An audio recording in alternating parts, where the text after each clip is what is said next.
Good morning all, this is Darth Rabbit 07 come to today with another quick video review. After watching a hunt that Man Cave Collectibles had done, saw Savage He-Man and includes Orko on the shelf of his, so I checked our Target stores online and found none other than this guy sitting there on the shelf with the Orko, like it said.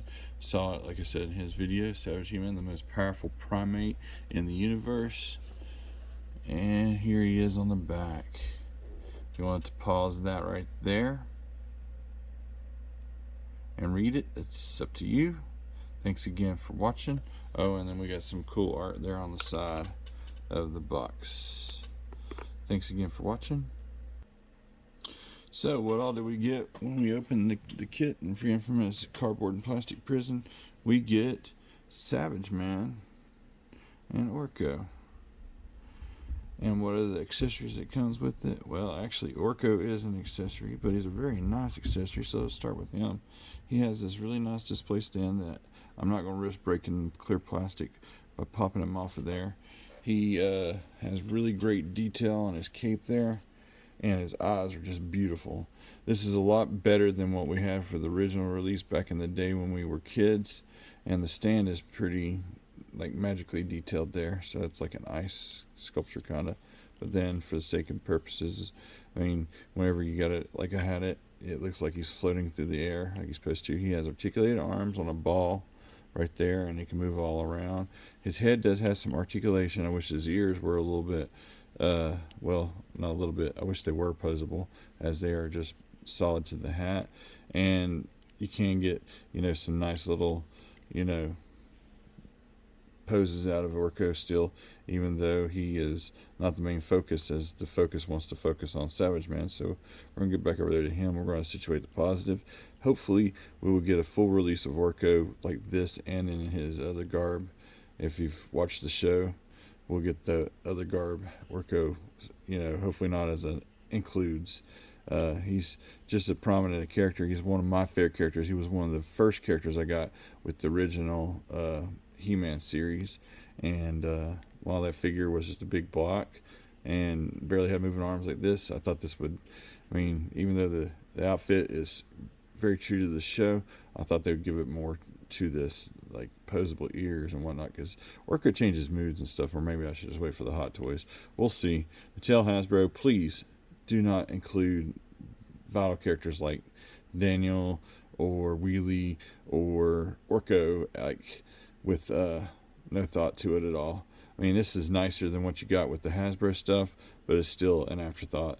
That's why it just says includes Orko. So we're going to put him right over here, and he's going to float along the side of the Savage Man. And Savage Man He-Man is right here, and he has some really awesome paint details to show off that he is a little dirty and rough. He's got his savage hands there right off bat. His articulation, he goes all the way around there. He has that right there.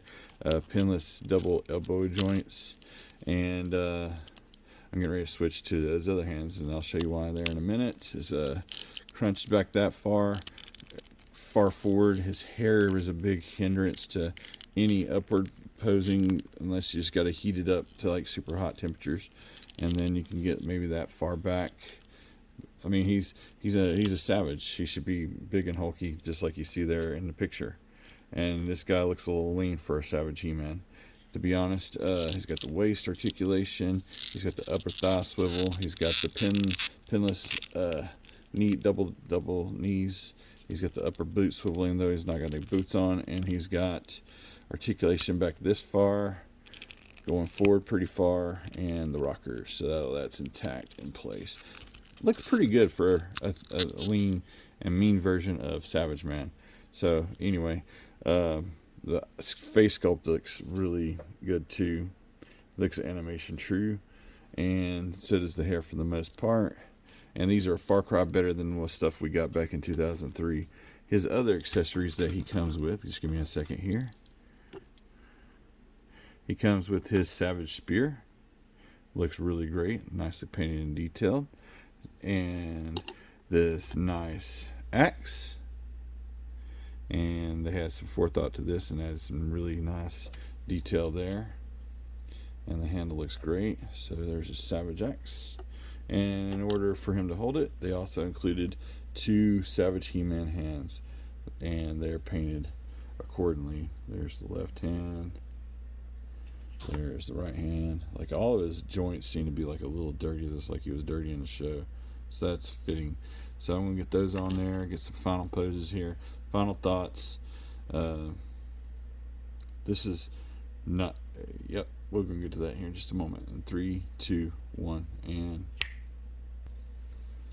some final thoughts on this. Before I get to the final thoughts, he also comes with a sword of power, but the point of Savage Man was, what if he had not the sword as the conduit, and he was raise his hands up and still say by the power of Grayskull, what would happen?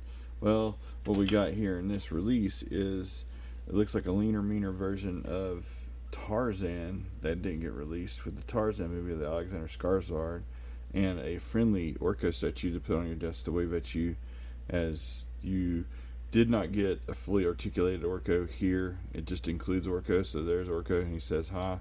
And the Son of Greystroke is not the actual, conduit of power for the power of Grayskull. The artwork on the back of the box there says it all. That's Savage He-Man. He's a bit more bulkier. And let me just make the point here. Here's regular He-Man that I have not done a review for. And Savage He-Man is not even a whole lot more bulky than... Actually, it looks like He-Man is more bulky than Savage He-Man.